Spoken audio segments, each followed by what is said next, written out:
Vamos a hablar hoy del trastorno esquizoide de la personalidad. Bueno, este trastorno se encuentra dentro del DSM-5 en el grupo A de trastornos mentales o de trastornos relacionados con afecciones emocionales y mentales. Vamos a ver cuál es la diferencia de este trastorno y sus características. Bueno, primero que nada vamos a diferenciarlo del trastorno evitativo. ¿Por qué? Porque en el caso del trastorno evitativo, la persona tiene dificultades para interactuar con los otros, pero por miedo a la crítica o al rechazo.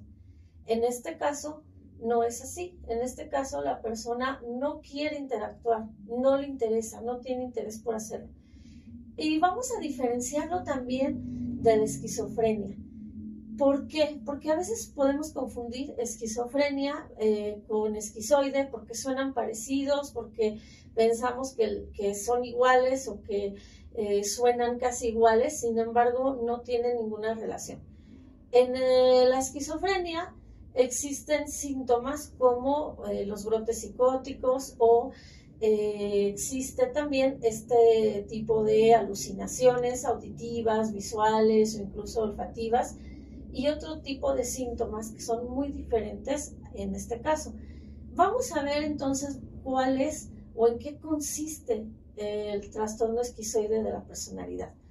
Bueno, en el DSM-5 nos señala que primero que nada debe ser un patrón de conducta o un patrón de desconexión. ¿Desconexión con qué?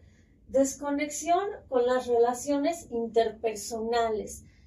La persona no va a estar interesada por interactuar con los otros, no tiene interés por relacionarse con los demás, no le interesa. Entonces va a tener una dificultad para ello. Va a carecer de habilidades sociales que le permitan interactuar con los demás, pero no va a sufrir por ello. Lo ve como no importante, no le interesa o incluso a veces lo llega a ver como malo el interactuar con los demás. Otra situación que ocurre es que va a tener dificultad para expresarse emocionalmente. Su expresión emocional va a ser muy limitada. Le va a costar trabajo expresar sus emociones. No quiere decir que no las tenga. Sí tiene emociones, pero es como plano en su expresión emocional. Si le decimos si está triste, nos va a decir sí, pero es lo mismo que si le decimos estás feliz y va a decir sí. Va a tener como esta dificultad para expresar sus emociones. Y bueno, también nos habla de que no busca relacionarse porque siempre va a ser aquella persona que solemos llamar que es solitaria, que se aísla o que está sola. Y bueno, también nos habla de la dificultad para responder a situaciones adversas o situaciones incluso donde pueda haber un tipo de agresión hacia ella y no se pueda defender o no pueda incluso hacer algo o reaccionar. Entonces, bueno, este patrón como repetitivo que tiene que ver con la parte social y la parte emocional. Hay una desconexión o una desvinculación con la parte social y con la parte emocional.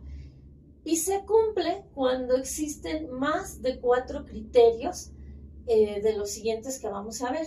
Bueno, el primer criterio, el primero nos habla de la incapacidad para sentir placer. Son personas que generalmente van a tener muy poco placer y solamente va a ser por poquitas actividades. A lo mejor actividades como estar en la computadora. Actualmente es como algo que tal vez sea difícil de identificar porque los jóvenes o en la actualidad pasan mucho tiempo metidos en los videojuegos o en la computadora y podemos decir, es que le gusta estar en la computadora. Y sí, le gusta estar en la computadora, pero además, en este caso, solamente va a disfrutar eso, estar en la computadora. Son personas que solamente van a disfrutar de muy poquitas actividades. No van a disfrutar quizás de ir al teatro, ir al cine, de pertenecer a un equipo de fútbol o de básquetbol. Eso no lo van a disfrutar. Van a disfrutar muy poquititas cosas. Y bueno, el punto número 2 nos habla de la frialdad emocional o el desapego. Son personas que van a interactuar casi y solamente con su núcleo cercano, su familia o muy poquitos amigos, o incluso no llegan a establecer vínculos cercanos, por ejemplo, en el trabajo o en otros contextos. Entonces va a haber un desapego y se van a mostrar como frías, como indiferentes. No sabemos si sienten simpatía o no sienten simpatía por nosotros, son frías en su expresión emocional. El punto número 3 nos habla para justamente esta incapacidad para expresar la ira, el enojo, no lo van a expresar y por lo tanto cuando llega a pasar algo que los puede agredir, les cuesta trabajo incluso defenderse o reaccionar. La ternura, el afecto, no son muy expresivos con el amor, aunque sientan este amor, no lo pueden expresar. Tienen esta incapacidad para expresar el amor y la simpatía por los otros. Aunque les caiga bien a alguien, no lo van a expresar. Otro punto es la respuesta pobre a los elogios o a las críticas. Si le podemos decir a esa persona, oye, te ves muy bien con esta ropa, solo va a decir, sí, gracias, pero no va a denotar alegría o una emocional, no sé, una emocional expresión, no. O por ejemplo, si lo critican de manera negativa, tampoco va a expresar nada, no le importa, no le interesa, pero tampoco lo expresa, no expresa nada. Otra característica es que tienen poco interés por las relaciones sexuales o incluso nulo interés.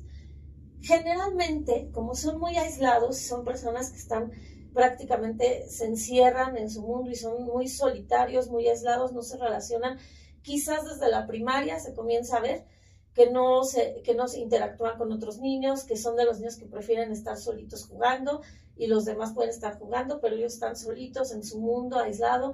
En la secundaria puede ser igual, y incluso son perfectamente funcionales, pueden llegar a terminar una carrera, a tener estudios, a trabajar en un espacio donde trabajen en solitario, donde no tengan que interactuar y no les interesa interactuar, pero tampoco les va a interesar relacionarse afectivamente y tampoco les interesa tener relaciones sexuales.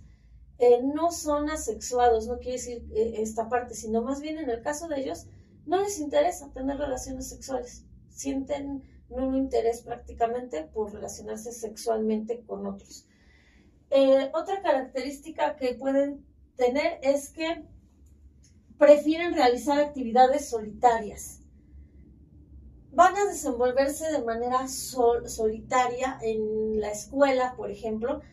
No van a querer trabajar en equipo, prefieren hacer su trabajo solos y lo hacen bien. No tienen ningún problema en su desenvolvimiento ni académico ni profesional, siempre y cuando sea solitario. Pueden trabajar en actividades que no involucren interactuar con los demás, prefieren trabajar solos. Y bueno, otra característica es que van a tener una actitud como reservada, como de introspección, como si siempre estuvieran pensando, siempre como reservados y como analizando, como reflexionando. Otra característica es que no tienen casi relaciones íntimas o de confianza. Son muy pocas las amistades que pueden tener.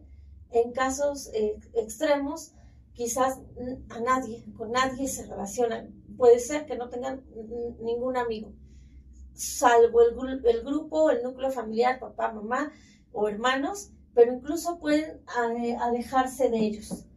No les interesa tampoco convivir con la familia en casos extremos, ni tampoco les interesan las reuniones familiares, la Navidad, eventos, no.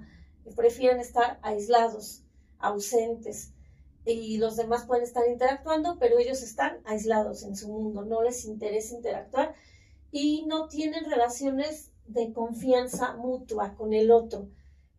No pueden relacionarse de esta manera. Y bueno, por último, tienen dificultad para es cumplir con las normas sociales. Son aquellas personas que podemos llamar como excéntricas, que tienen gustos como lo que nosotros podríamos ver como raros, cosas extrañas. Suelen ser, por ejemplo, una persona que vive aislada en su casa, que no le habla a nadie y que tiene su casa llena de plantas y se dedica a cuidar. Tiene lleno de todas las plantas que pueda haber y las cuida y está ahí.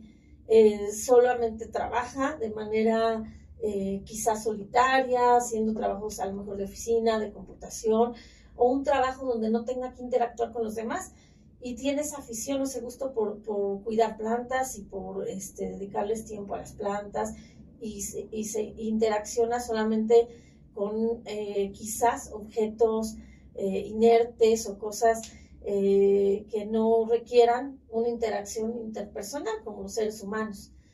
O con animales, por ejemplo, pueden tener 5 o 6 gatos, 6 perros y dedicar tiempo a ello. Como podemos ver, bueno, en este caso de este trastorno no tiene nada que ver con la esquizofrenia ni tampoco con el trastorno evitativo. En este caso son características que implican el no interés por las relaciones interpersonales y una dificultad por expresarse emocionalmente, por expresar las emociones. Este aplanamiento de inexpresión, de alegría, de tristeza, de ira, de ternura, de amor, y esta parte de no querer y no tener habilidades sociales para interactuar con los demás. Bueno, ¿cuáles son las causas de este trastorno? Es poco estudiado porque generalmente las personas que lo padecen no se dan cuenta, incluso los demás tampoco se dan cuenta, porque los podemos identificar como personas aisladas, simplemente personas que son solitarias, que les gusta estar aislados, porque no van a generar conflicto en realidad, no van a tener problemas de conducta, como en el caso de una persona límite o con otro tipo de trastornos. Aquí lo que ocurre es que la persona no va a buscar ayuda, porque no va a sentirse necesariamente mal, pero sí le va a afectar en otras áreas de su vida, sobre todo cuando tenga que interactuar con los demás, cuando tenga que realizar actividades, trabajos que impliquen una interacción social, o cuando quiera expresar sus emociones pero no pueda, o cuando los demás soliciten, si tienen pareja, que la pareja, por ejemplo, solicite o demande esta expresión afectiva y la persona no lo puede hacer. Entonces aquí es cuando existe un problema. Por eso no se nota tanto y es muy común. Sin embargo, la persona generalmente no busca ayuda. ¿Cómo se puede ayudar a este tipo de personas? Bueno, se puede ayudar con tratamiento, con terapia cognitivo-conductual, donde se va a tratar de fomentar las habilidades sociales para que la persona pueda interactuar y adaptarse a contextos o ambientes sociales, en una fiesta, en el trabajo, donde tenga que trabajar en equipo, donde tenga que interactuar con otros. Las causas, bueno, las causas aparentemente no son comprobadas 100%, puede ser que haya antecedentes de esquizofrenia, de este trastorno o de otros en la familia, sin embargo no está 100% comprobado, pero sí se puede asociar también al cuidado, al trabajo de los cuidadores, en este caso los padres o quien sea al cargo de los niños desde la infancia. Y se habla de estos padres que son desapegados con sus hijos, que no muestran su afecto o que son padres negligentes, que son padres fríos, que no muestran ningún afecto y que pueden ser negligentes. Esto es lo que se ha observado. Y bueno, en general podemos ver que en este tipo de personalidad la persona no es victimaria. Puede ser que sea víctima de delitos o de violencia o de otro tipo de comportamientos por esta incapacidad para defenderse de las situaciones adversas o incluso de la agresión. Entonces aquí podríamos hablar de un perfil más de víctima. Y bueno, como siempre, recuerda que la salud mental es de nuestro interés y que es nuestra responsabilidad. Y te invito a que sigas aprendiendo y vamos a hablar en otros videos sobre temas de salud emocional.